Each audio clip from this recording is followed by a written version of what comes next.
coucou tout le monde, hello. Mais soyez tous les bienvenus dans votre émission Labado saison 4 ci année 2018 bi.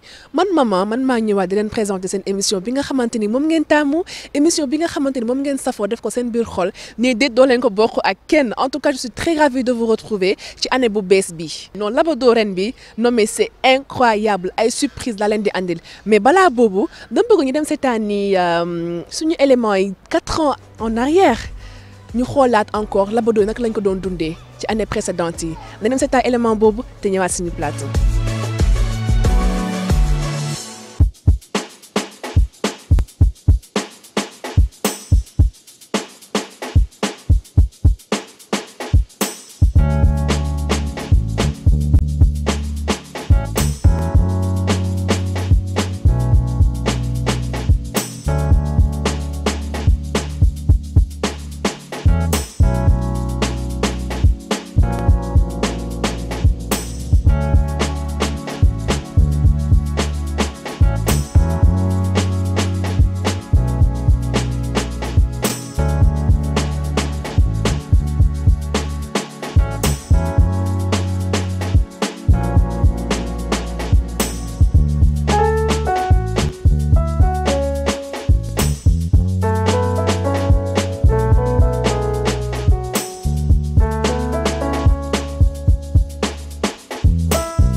Miss Labado, deuxième émission. Faites passer un maximum de bruit au moins même groupe.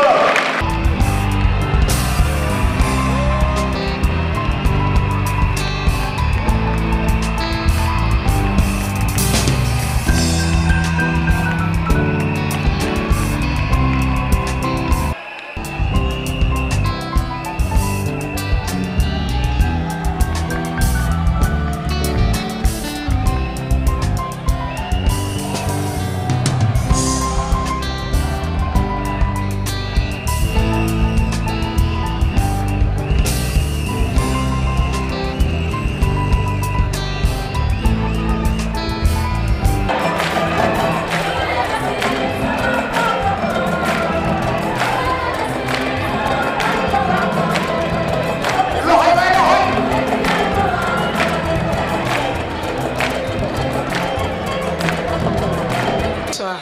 Bonsoir tout le monde. Je suis vraiment contente. Je suis venue accompagner mon frère Djiby Dramé, mon griot, mon grand griot Djiby Dramé. Nale seya anyewo malide ife seya anale se ko se urele denino nale were le denino nale mana le denino nale deni se te were la seya anale seya. Merci. Nedeye Bama Naoulka, culture année eni représentée. Asalaamaaleykum mbokk bi maa ngi tudd Adji Tako Jaxate di fi teewal enu Bambara jërë ngeen jëf.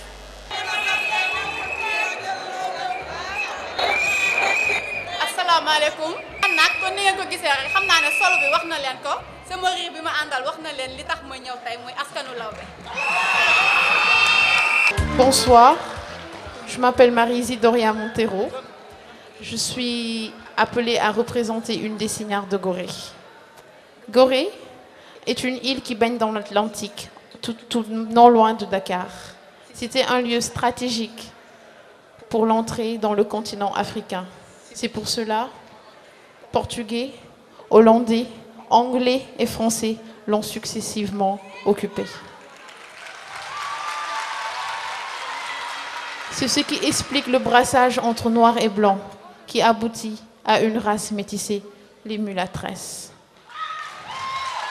Communément appelées signares, sont des femmes qui sont réputées pour leur beauté envoûtante.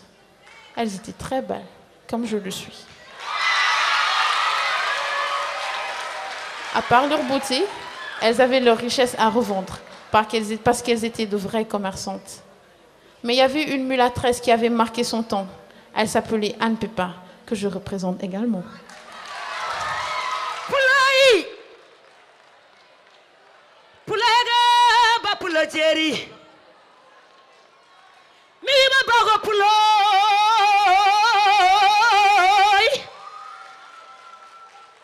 mi ma jalogo puloi, pulaga belinga ga pulo, pulo ba. Mi ma sogo pulo, mi ma barigo pulo, mi ma jago pulo. Mami na urosogi, maja nene, maja tati. L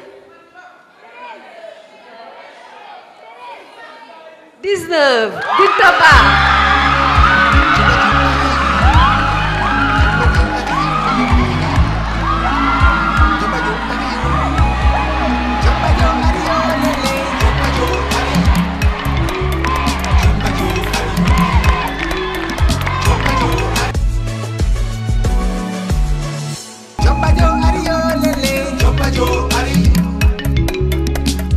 da ngeen ñëw pour tàggul Sil Astou tàggu bi mën naa ni sax njëkk na si bi nu koy woo di wax ak moom ba ma ànd ak moom fi mu war a taxaw dana ma toggal dana ma yakkal marché bu ma ko yónnee bu demee xool situation marché sax jox naa ko xaalis bi ni ko lii nga may defal day changer situation bu demee xool situation marché ba dana ko changer ba indil ma koy sant di ko si gërëm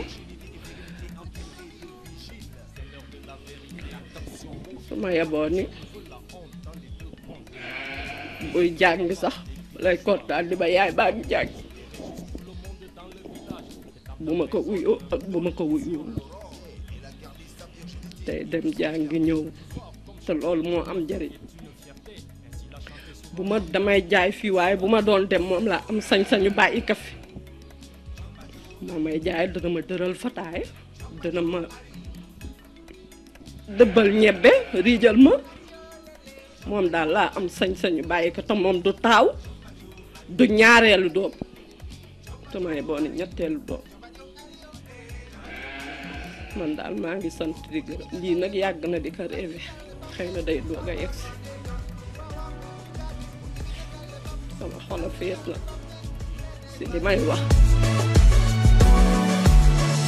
voilà comme ni ngeen ko gisee lii moo nekkoon élément bi gis nga moment bi nga xamante ni moo doon jooy bi mu doon seedal doom lu baax nee na doom ji ku baax la ku yaru la te déggal na ko aussi mu ngi koy jàppale bu baax en tout cas ñun lii la ñu soxla ci émission Labado alors Labado ren nag dafa ñëw ak ay astuces yu bees tàkk ay surprise yu bees tàkk donc thème ren bi c'est de vendre la destination du Sénégal raison pour laquelle dem nañu Saint-Louis ak sama ay miss nañ dem seetaan élément boobu te ñëwaat.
lan laa wax Fatima man damaa ñaaw waaw nga ne man guddi gi daal man de déggoon naa ko franchement parce que déggoon naa rumeur yooyu di daw ñu nastu moo wax loolu Fatima yow yaa ma waxal loolu Fatima moom daf ma soof quoi Fatima kii dafa réew danga ko war a dóor ba muy bëgg a yow Ndaya yow ku ñeme sa borom nga yow yow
mbokk téléspectateurs yi ba tey ñoo ngi fii ci Saint-Louis pour def suñu visite ànd ak suñu miss yi ñu ngi nii taxaw ak benn guide bu nga xamante ni moo ñu war a wan Saint-Louis baax yi fi am ak lépp lu nekk ci biir Saint-Louis ànd ak miss yi duma ko bàyyi dul mu nuyoo présenté wu sëñ bi noo tudd. Mon nom c'est Omar, je suis là pour les commentaires. Je suis un guide local de Saint-Louis. Alors d'abord je fais une petite présentation de la région de Saint-Louis. Saint-Louis qui se trouve à l'extrême nord-est du Sénégal avec 3 départements, il y a Saint-Louis, Dagana et Podor. Et la commune se situe au delta du fleuve Sénégal entre fleuve et océan. Et Saint-Louis a une population de 200 000 habitants et une superficie de 19 034 km², dont 95% musulmans et 5% chrétiens. Et Saint-Louis est divisé en 3 parties. Le continent après le pont, et ici c'est l'île de Saint-Louis, c'est la vieille cité coloniale. Et le quartier des pêcheurs qui s'appelle la Langue de Barbarie. L'île ici qui mesure 2 km de long sur 300 mètres de large est divisée en 2 parties, la partie nord et la partie sud. Saint-Louis ici, les premiers qui ont occupé Saint-Louis ce sont les Portugais en 1444. Après les Hollandais sont venus ici, pareil que les Anglais. Et les Français qui sont venus là en 1659, particulièrement les Normands et les Diepois, qui avaient établi des comptoirs commerciaux sur l'île de Saint-Louis jusqu'à l'embouchure du fleuve Sénégal, à l'époque avant de s'installer ici. C'est pour cela que toutes les maisons que vous voyez comme ça, des bâtisses en étage, vastes terrasses, balcons, bois, croisons ou fer forgé, c'était les maisons françaises. Et après on va voir les maisons basses portugaises. Et toutes les maisons ici sont faites avec les briques rouges là, que vous voyez, les petites briques rouges là, qui venaient directement de Toulouse à l'époque par bateau. Et les tuiles là-bas en haut qui venaient de Marseille. Saint-Louis aussi à l'époque c'était le point de départ pour les expéditions coloniales vers l'intérieur du continent et le commerce vers l'Europe et l'Amérique. Donc il y avait des commerces très importants ici, surtout la gomme arabique, l'or, l'ivoire, il y avait aussi le commerce des esclaves. C'est pour cela, si vous regardez derrière là, vous voyez les fenêtres là, là c'était des esclaveries. Il y a des cellules alignées 2,75 m, 3 m², il y avait partie hommes et femmes. Mais à l'époque les esclaves étaient ici et à Gorée il y avait une grande différence. Parce que Gorée c'était le commerce triangulaire, mais ici les esclaves on les laissait sur place, on les appelait lapto. C'est-à-dire on pourrait les louer dans les maisons 24 heures ou bien 48 heures de plus, ou bien on les louait côté fleuve pour décharger les marchandises pour les mettre dans les entrepôts. Et Saint-Louis aussi à l'époque faisait partie des 4 communes. Il y avait Saint-Louis, Gorée, Rufisque, Dakar. Les citoyens sont des Français et sont représentés à l'Assemblée nationale par un député. Et le siège gouvernemental est basé ici. Donc Saint-Louis, première capitale, l'AOF, l'Afrique occidentale française, et première capitale du Sénégal jusqu'à 1958. mbokki téléspectateurs yi gis ngeen suñu guide lim ñu wax am na solo trop ndar dëkk bi ñu nekk nii dafa am ay affaires yoo xamante ni ñun ñëpp dañ ko war a xam parce que dafa am solo duñ def lu dul ànd ak moom mu wan ñu li fi nekk ak lim ñu jot a wax yëpp continuer suñu visite ak miss yi à tout à l'heure.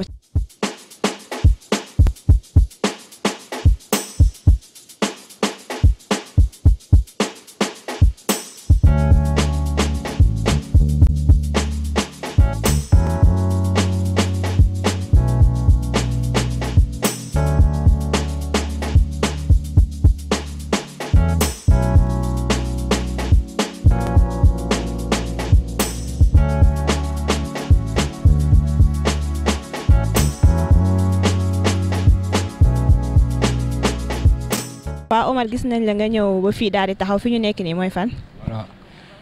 Voilà fi ñu nekk nii c'est la plus vieille mosquée de Saint-Louis. Cette mosquée a été construite en 1825. Et si vous regardez, il y a une cloche et l'horloge là. Je vous rappelle que cette mosquée fut édifiée par l'administration coloniale sous l'intention de la communauté musulmane grandissante. Et si vous regardez, c'est la seule mosquée avec une cloche. Et beaucoup de gens ils croient que c'est église, mais ce n'est pas église. Et pourquoi la cloche là, ça remplaçait l'appel des prières? Parce qu'à l'époque, l'appel des prières, ça dérangeait les colons à côté derrière. Parce qu'ils disaient que 14 h c'était l'heure de la sieste et 6 h du matin c'était l'heure pour dormir. Et ils ont dit forcément les musulmans d'installer la cloche. Voilà. Et même la légende aussi raconte qu'autrefois l'emplacement de la mosquée était marécageux. Et que lors du passage du célèbre propagandiste de l'islam, s'appelle Cheikh Omar Foutiyou Tall, l'un des plus farouches opposants à la présence française à l'époque.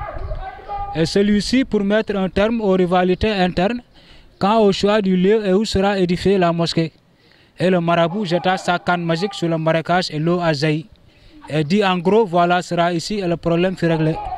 Donc aujourd'hui, sur la petite cour de la mosquée à l'intérieur, il y a un puits qu'on a creusé l'endroit exact où sa canne est retombée.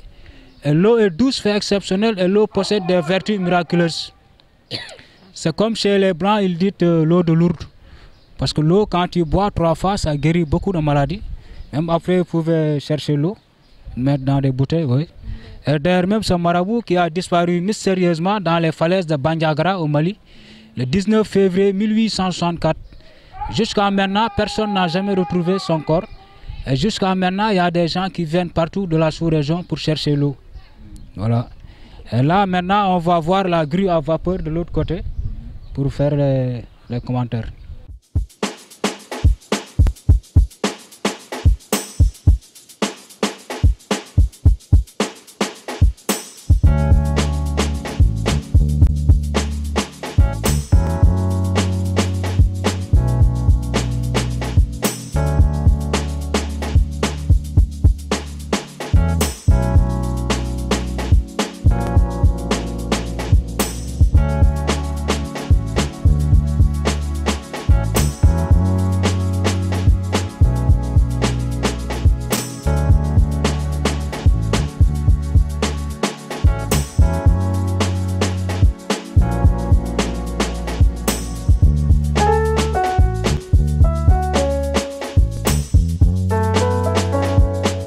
Omar agsi nañ fii grue à vapeur nga ni olof lu mu koy waxee.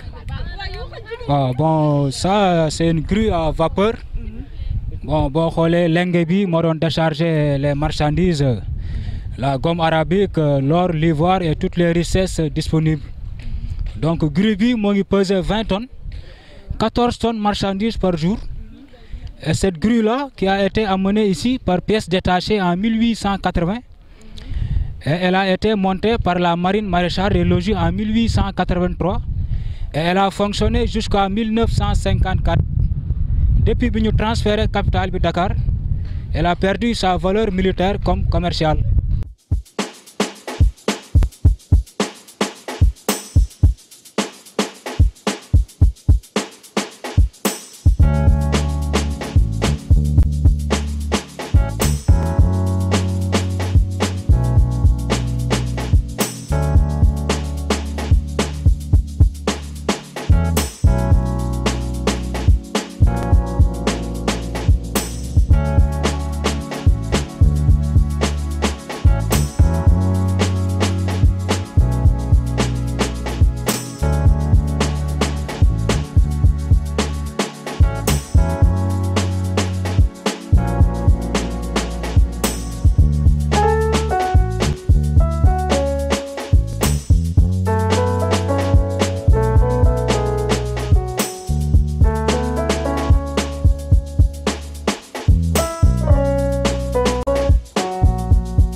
Bonsoir, je m'appelle Salimata Sarr, je suis candidate à l'émission Miss Labado.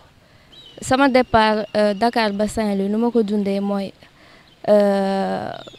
jàmm rek voilà ak tuuti fatiguement aussi parce que voyage guddi lañ def, on était un peu fatigué mais quand même il y avait de l'ambiance quoi quand même, on s'est bien amusé. Tey lu ma leen mën a wax ci journée bi yëpp lu ma ci def bari na moment bi ñu bu ñu nekkoon ci musée bi voilà parce que musée bi bañ fa demee fekk nañ fa voilà ay portraits yoo xamante ne ça représente un peu mën naa ne un peu ci histoire fii nii Saint-Louis. Bonjour, mon nom c'est Fama Thiam, j'habite à Grand Médine. Journée bi neex na daal, ça a été bien passé. Kaf nañ foo nañ ree nañ yooyu daal neex na daal. Sama trajet Dakar Saint-Louis bi yoon bi daal dafa gudd rek moo tax dafa xaw a métti tuuti xaw a xëcc loola rek mais neex na. Visité naa pont Faidherbe bi après ñu dem la grande mosquée de Saint-Louis. Salam alaikum, bonjour à tous. Je me nomme Ndeye Astou Samb.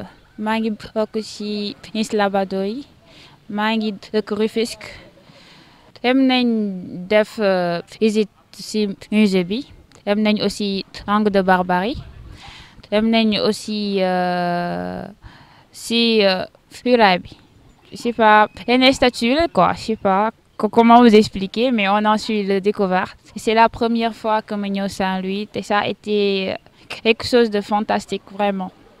Ben, elles sont jolies, supportables, ouais. Et li ma gën a neex ci ñoom ñëpp dañoo free quoi benn instant dañoo ñëw booloo doon benn affaire boobu moom saa yoo ko fekkee rek je me dis que ni dalay ay fit quoi rien que pour nga bëgg di dox ci lu la neex ce genre de truc. salaamaaleykum mbokk yi may seetaan à travers la Sen TV seen émission Miss Labado maa leen nuyu yéen ñëpp seen tur ak seen sant di leen wax dal leen ak jàmm maa ngi tudd Ndeye Astou Thiam. J'ai 20 ans maa ngi dëkk Ouakam Cité Assemblée. Déjà yoon bi gudd na torop mais je pense que ça en valait la peine sincèrement d'après ce qu'on a trouvé ici mais bon c'était très long très fatigant mais bon après dañuy gérer rek. Déjà ça a été une très belle journée avec de très belles découvertes. On a visité la ville de Saint-Louis.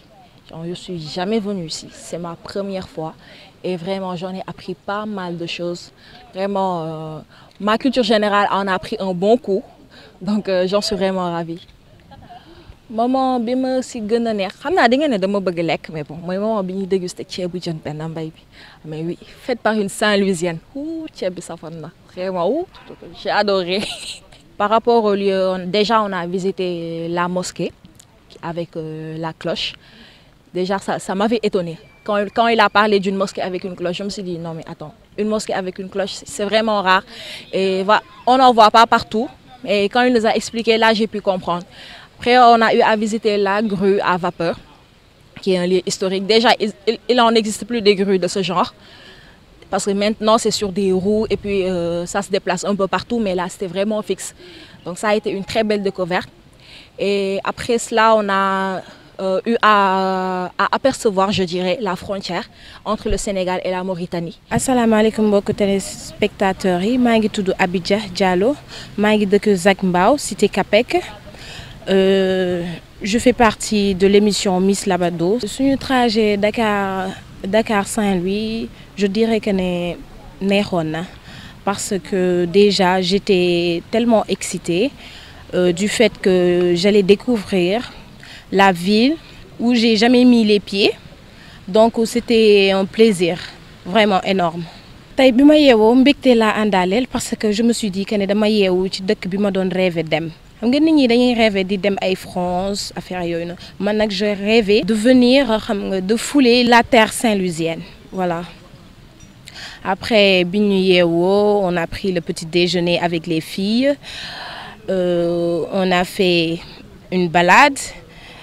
Pour dugg ci biir dëkk bi xool ci biir en tout cas li ma gis man naxuma. Bonjour tout le monde, je m'appelle Fatou Fall et j'habite à Ouest Foire. Le trajet s'est très bien passé, alhamdoulilah. On était dans de bonnes conditions, franchement. Yoon bi tamit on n'a pas trop senti parce qu'il y avait de l'ambiance dedans. On rigolait, on écoutait de la musique. C'était vraiment fun. J'ai fait beaucoup de choses. Oui, parce qu'on est venu un peu tard, on s'est réveillé tôt. Mais j'ai pas trop senti ça parce que j'étais vraiment enthousiaste. J'étais pressée de découvrir la ville parce que j'ai jamais eu l'occasion vraiment de prendre mon temps, de visiter. À chaque fois, c'était des passages vite faits. Mais heureusement qu'aujourd'hui, j'ai eu à découvrir que voilà, il y avait un musée d'art photographique avec vraiment un retracement de toute l'histoire de la ville de Saint-Louis depuis la colonisation jusqu'à aujourd'hui, je peux dire. Et aussi, on a eu la chance de voir que, justement, il y a des environnements aussi jolis, aussi diversifiés, avec la nature, l'eau, la propreté aussi. Ça m'a beaucoup marqué. Le lieu touristique qui m'a le plus marqué, je peux dire que c'est le musée d'art photographique, parce que tout ce qui est art, tout ce qui est culture me passionne beaucoup. Lorsqu'on arrive à retracer le passé, lorsqu'on arrive à voir justement que la femme africaine n'est pas seulement jolie aujourd'hui, mais elle l'était bien avant, malgré toute la souffrance que ces femmes vivaient lors de la colonisation. Vraiment, ça nous conforte, ça nous réconforte et ça nous pousse justement à faire mieux qu'elles. Alors, je suis réputée pour ne pas être trop sociable avec les filles.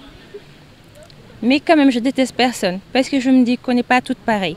Il faut justement apprendre à connaître l'autre dans sa façon d'être. C'est ce qui fait la diversité, c'est ce qui fait le charme d'être ensemble. Et ça nous permet d'apprendre beaucoup de choses, de comprendre le pourquoi. Et en essayant de comprendre le pourquoi, on peut envisager comment faire pour justement améliorer les relations entre filles. Salut tout le monde, je m'appelle Fatou Camara, Miss Labado, saison 4. Déjà avant de commencer, je remercie le staff pour l'honneur de m'avoir amené ici à Saint-Louis parce que c'est la première fois. Donc c'était avec un grand plaisir que j'ai visité la ville de Saint-Louis. On est allé sur le pont de Faidherbe, on a pris des photos avec les filles, on s'est amusé vraiment. Après avoir visité le pont de Faidherbe, on est allé à la grande mosquée de Saint-Louis. Là, on a été accompagné par un guide qui nous a donné l'ensemble des informations relatives à cette mosquée, surtout le fait qu'il y a un puits. Le lieu qui m'a le plus marqué, c'est le pont de Faidherbe. Vu que je suis novice, je ne suis jamais venue dans la ville, donc le fait d'aller sur le pont de Faidherbe avait été vraiment agréable. Ils sont toutes gentilles. C'est que moi, je suis de nature ouverte. Quand je viens dans un lieu, comme je le dis tout le temps, j'essaie de voir ce qui est positif chez chaque personne. Et actuellement, je vois ce qui est positif chez toutes les filles. Elles n'ont aucun souci, elles sont vraiment ouvertes. On vit quelque chose d'agréable ici au niveau de Saint-Louis. Espérons que cela continue. On dit souvent que chaque personne, avant même de venir au monde, Dieu a pris l'initiative de tracer son destin. Déjà, je le dis au public parce que je n'ai jamais participé à des concours de mannequinat ou quelque chose qui touche à des Miss Labado genre. C'est une première fois. Et ce qui m'intéresse le plus, hormis le fait de remporter la coupe, c'est de partager ces bons moments avec les autres parce que c'est une nouveauté chez moi. Donc, avant de regarder si je vais remporter la coupe ou pas, je vais me contenter de ces moments agréables que je vis. Et j'espère aussi que la couronne va me revenir ou bien revenir à la personne qui a été destinée. Bonjour à toutes et à tous. Je m'appelle Cathy Lee. J'habite à Rufisque. J'ai 26 ans. Je participe à Miss Labado. Bon, trajet Dakar-Saint-Louis, pour une première, c'était pas mal. Parce que vraiment, c'était bien. On nous a mis dans de très bonnes conditions. Bon, on a vraiment apprécié, franchement.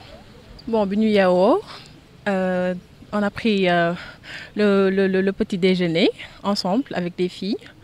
Après, nous sommes sortis vers midi.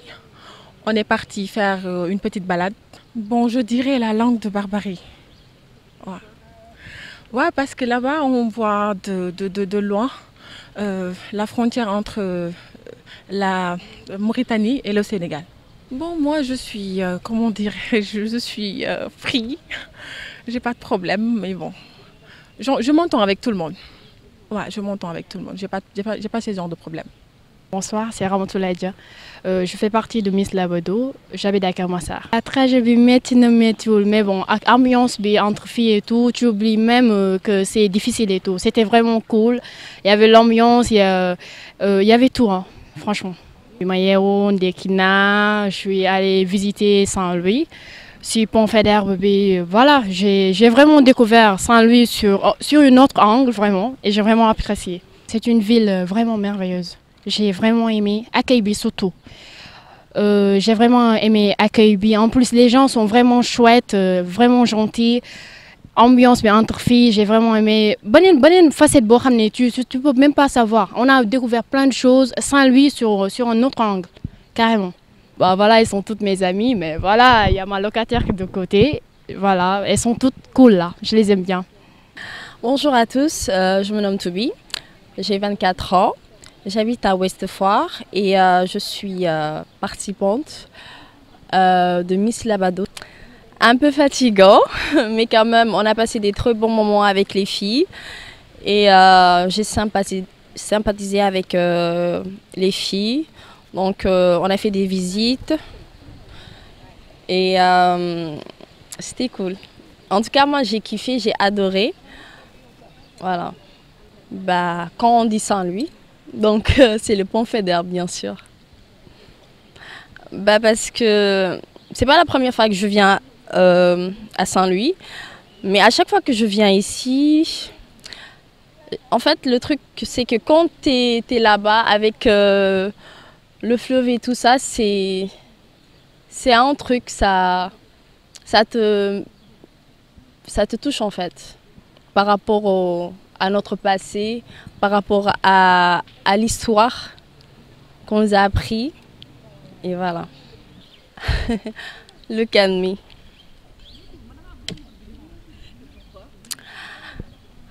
Parce que déjà, j'ai confiance en moi et que je sais de quoi je suis capable et je sais que je vais la remporter.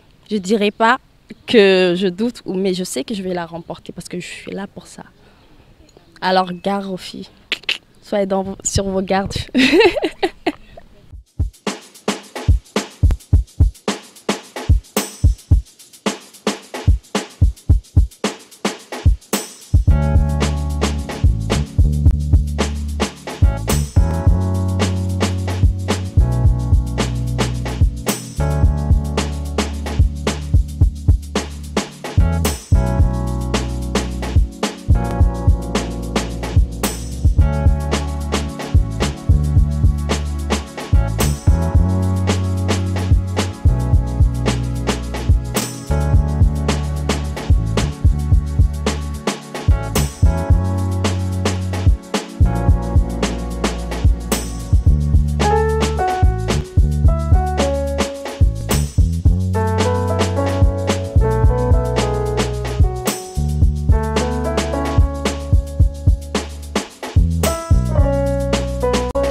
salaamaaleykum damaa bëgg ngeen seetal ma. dem leen bokk. salaamaaleykum. maa bëgg ngeen seetal am na ku yore 200000 ci yéen de kan la ci. foo jëlee xaalis bi. est-ce que doo partage. da nga koo sàcc. waaye nag seet bi nag daa wane loo xamante ne daal dafa xaw a doy waar. yow kan nga àndaloon. waa yaa xayti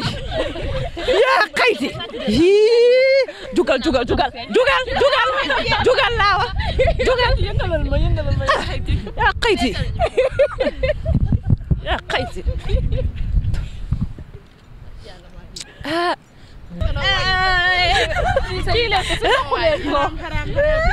yaa xayti ñetti jëkkër kenn ki dina la may kër kenn ki dina la may oto kenn ki dina la may 1 milliard yaa xayti waa noppi leen laa ilaha illallah laa ilaa man de li may gis doy na waar yéen kan moo ci yéen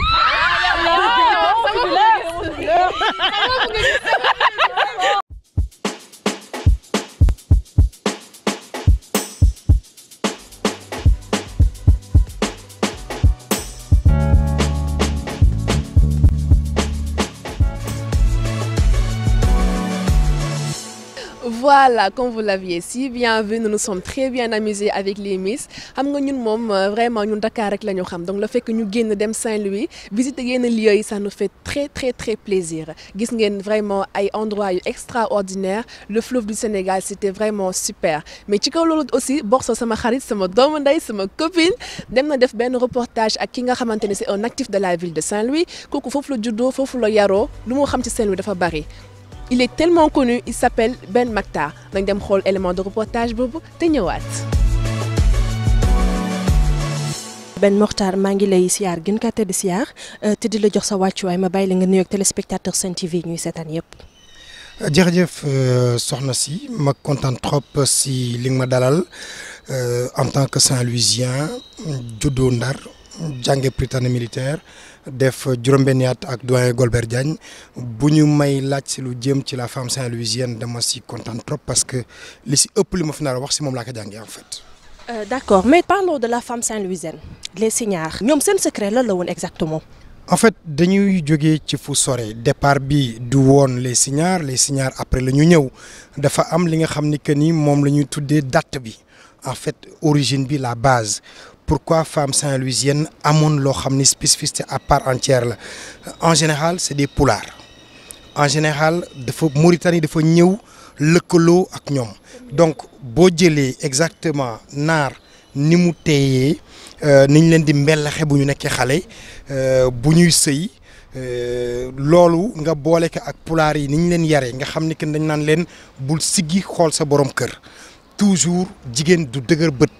jigéen du dëgër bopp da nga war a nooy mel na wuteen da nga war a woyof mel na mbaxane donc yarin boobu bu ñu demee ba àdduna dox tubaab yi ñëw fekk si leen ñuy boole ñi dëkk ci île bi ñooñu dem fekk ña nekk Soor donc lëkkaloo boobu moom moo indi les Signares mu nekk ci port vestimentaire bi nekk ci waxin bi nekk si jëfin bi itam donc mu ñett yoo xam ne que ni faaw ñu koy calculer waxin bi faaw mu teey faaw mu dal parce que dañ naan jigéen léppam awra la à plus forte raison nag li nga xam ne que ni moom mooy kàllaamam donc faaw wax bi di neex faaw wax bi nekk loo xam ni dafay charmer dafay di séduire fu mu mënti toll mu des nag léegi yére bi colin bi daf si am solo parce que dafa am colinu suba bu ñu door a yeewu colin pour bu ñuy dem marché parce que foofu leket bi ñuy gàddu dafa am benn élégance bu mu war a àndal da ngay séduire ñi ngay romb ci mbedd mi war di nuyoonteeg ñoom leket bi sax dafa am déjà nu ñu koy defee moo tax lawbe yi ay pulaar la ñu bare fi nga xam ne moom mooy Ndar bu ñu dellu see am li nga xam ne moom ngay duggee waañ am looy taaje añ am li nga xam ne itam nag moom mooy ngoon si tàkkusaanu Ndar bi buy ñëw ñu bari bu ñuy dégg tàkkusaan Ndar la ñu yaakaar ne jigéen dañu daawoon génn rek dem doxi non tàkkusaan Ndar dafa daawoon tombeek école yu di wàcc ce service yi ay poste ak yooyu nit ñi di wàcc autorail bi di egsi donc gan yi di ñëw tombeek nag ñoom ñuy jóg war a dem fi nga xam ne moom mooy hôpital pour seeti maladie parce que diggante takkusaan ak timis la leen waroon doon seeti donc foofu koo fa dajeel ci signe bi faw mu am jam faw mu am socc bu rëy te socc bu nekk ak la muy représenté suivant itam âge bi faw itam mu am musóor bi booy xool si Marie-Madeleine Diallo nu muy musóoroo bokkul ak jànq bi nga xam ni que ni waxamaane la am na 18-25 ans na muy musóoroo mu des nag léegi yére bi en fonction parce que Ndar dafay di sedd assez souvent donc foofu faw muy am siru rabal yi nga xam ni que ni moom la ñuy jiital dënk bi ñëw tegu ci kaw ñu teg nag leneen lu woyof loo xam ne mooy grand boubou bi mu dooree ñëw wax eggaguñu nag léegi ci coiffure donc yooyu yëpp dafa nekk loo xam ni que dafay spécifier la femme saint-louisienne. takkusaanu Ndar ak Faidherbe est-ce que mën nga def foofu rapprochement parce que il paraît que amoon na foofu benn xale bu jigéen boo xamante ni jàppoon na filingam waaw ba ñu am ci tout tànk noonu laa ko mën a waxee est-ce que mën nga ñu defal foofu rapproche. waaw xam nga yooyu dafa nekk yoo xam ni si histoire nit ñi duñ koy nangu di wax souvent mais Faidherbe bi ñu xam Ndar dëgg dañ naan la kenn daawoon wax gouverneur Faidherbe bu Ndiaye lañ ko daawoon dàkkanteel xam nga tubaab bu ñuy santale Ndiaye ça veut dire que demoon na ba intégré. palais wu gouverneur mi ngi nekk ci diggu Ndar diggante nord ak sud au cœur de la ville place Faidherbe fi mu nekk bu liggéeyee ba ngoon day génn ak moustache bi téye pipam téye kaan bi génn doxantu traverser la ville jëm fi ñuy tuddee Pomuxor mooy fi nga xam ni fa la maliennes yi ak maliens yi dëkk ci Saint-Louis te xam nga yàlla dafa def dañu rafet am teint bu rafet parce que ñoom dañuy rax pël naar ak touareg tuuti donc. dafa daawoon dem di doxantu buy traverser ville bi dina xam nag lu xew parce que le fait que muy traverser romb marché bi romb police Balakos dem foofu dañ naan waa ji dafa mel ne si rondu la nekk fekk en vérité dafa daan dem di seeti ndaw sax bi ñu demee àdduna di dox ba ñoom ñaar ñu am doom gars yi ni gouverneur de def na lu fi warul def mais tey histoire dañuy refuser di la wax ni Faidherbe amoon na doom Saint-Louis te ki mu ko amaloon mooy une femme locale. kooku problème la boo xam ne France ñoom dañ koy di nëbb am na si yu bëri yoo xam ne que suñu histoire du ñu nangu di ko wane mais le fait que gouverneur doon génn takkusaan boobu di dox dafa doon gën a jox doole li nga xam ne mooy takkusaan Ndar bi parce que takkusaan Ndar bi boo seetloo bu baax gouverneur bu génnee di dem hôpital bi quartier sud la nekk nit ñi jógee ci le faubourg de Sor di traverser pont bi 511 mètres pour dem seet seen ay malade mais bu ñu wàccee pont bi rek si marché bi la ñuy yem mais li ñuy njëkk dajal avant marché bi mooy la gare de Saint-Louis donc bu nit ñi gan yi bu ñuy génn dajeeg ñi demoon di accueillir seen ay gan daje puzzle boobu dafay nekk benn folklore bu rafet nit ñi yaakaaroon ni que ni jigéen ñi dañuy jaayu mais dafa nekkoon moment boo xam ni que ni l'élégance saint-louisienne la séduction la teranga bi ñuy wax ci doomu Ndar foofu lañ ko daawoon di gisee.